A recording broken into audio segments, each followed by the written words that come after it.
నమస్తే, welcome to legend TV. ప్రస్తుతం మనం అశోక్ నగర్ చౌరస్తా దగ్గర ఉన్నాం. చూడొచ్చు, వేలాది మంది స్టూడెంట్స్ ఇక్కడ రావడం జరిగింది, ధర్నా చేయడం జరుగుతుంది. గత నెల 15 రోజులుగా వీళ్ళు ధర్నాలు చేపడుతూనే ఉన్నారు. ప్రభుత్వం నుంచి స్పందన ఆశిస్తూనే ఉన్నారు. కానీ ఎలాంటి స్పందన కూడా ఇప్పటికొచ్చి కనీసం అంటే వార్డ్ మెంబర్ స్థాయి వ్యక్తి కూడా స్పందించిన పరిస్థితి కనపడుతుంది గవర్నమెంట్ లో. మరి చూడొచ్చు, అంటే టైం కూడా దగ్గరగా టైం కూడా 12 అవుతుంది. మరి ఈ టైంలో కూడా అంటే ఇక్కడ నిరుద్యోగులు కనీసం అంటే ఈ వీళ్ళకి సంబంధించిన ఏదైతే డిమాండ్స్ ఉన్నాయో దానికి సంబంధించి నెరవేర్చాలనేది వీళ్ళు ప్రధానంగా డిమాండ్ చేస్తున్నారు.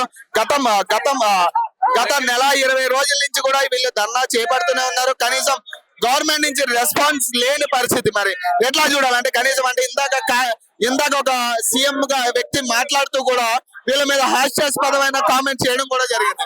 మరి వీళ్ళందరూ కూడా వీళ్ళకి సంబంధించిన ఏవైతే డిమాండ్స్ అడుగుతున్నారో అవి నెరవేర్చాలనేది చెప్తున్నారు. సో ప్రస్తుతం మాట్లాడదాం, ఇక్కడైతే మహిళలు ఉన్నారు, కొంతమంది మాట్లాడే ప్రయత్నం చేద్దాం. అమ్మ చెప్పండి, ఏంటంటే ప్రధానంగా అంటే గవర్నమెంట్ ఇప్పటికి కూడా స్పందించిన పరిస్థితి మీ మీద ఎలా చూడాలి? అదే డ్రగ్స్ తీసుకున్న వాళ్ళంతా రోడ్ల మీదకి వచ్చి ఇక్కడ ప్రొటెస్ట్ చేయడం ఏమీ లేదు. డ్రగ్స్ తీసుకున్న వాళ్ళు ఇక్కడికి వచ్చి అల్లరి చేస్తున్నారు అని చెప్పారు కదా. పాలకులు దీని గురించి ఎలా రెస్పాండ్ అవుతున్నారో మనకు అర్థమైంది. ఇంతకు ముందర కూడా ఏ ప్రొటెస్ట్ కూడా వాళ్ళు జరగనివ్వలేదు. అంటే మనకి హక్కు ఉంది పీస్ఫుల్ ప్రొటెస్ట్ చేయడానికి. సిట్ ఇన్ ప్రొటెస్ట్ ఇది పీస్ఫుల్ గా జరుగుతుంది. అయినా కూడా వాళ్ళు దీనికి పోలీసులు కూడా వచ్చి అందరికి ఏదో ఒకటి చెప్పి వాళ్ళని పంపించేయాలని చూస్తున్నారు. ప్రొటెస్ట్ కి మేబీ ఏ రెస్పాన్స్ ఉండకపోవచ్చు.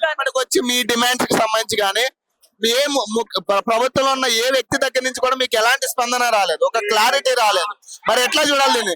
ఒక పక్క డిఎస్సి హాల్ టికెట్లు ఇవ్వడం జరిగింది, ఇప్పుడు గ్రూప్ 2 కి సంబంధించి కూడా వాళ్ళు క్లారిటీ ఇవ్వట్లేదు. ఎట్లా చూడాలి? ప్రభుత్వాల్లో ఏ ప్రభుత్వం అయినా, అది బీఆర్ఎస్ ఇంతకు ముందు అయినా ఇప్పుడు కాంగ్రెస్ అయినా కూడా ఒకటే అని వాళ్ళు ప్రూవ్ చేసుకుంటున్నారు. అంతే, అది పదే ప్రూవ్ చేసుకుంటున్నారు. సో విద్యార్థుల బాగోగులు గానీ ఎంప్లాయ్మెంట్ గురించి గానీ వాళ్ళకు పట్టింపు లేదు అని మళ్ళీ ఒకసారి వాళ్ళు ప్రూవ్ చేసుకుంటున్నారు.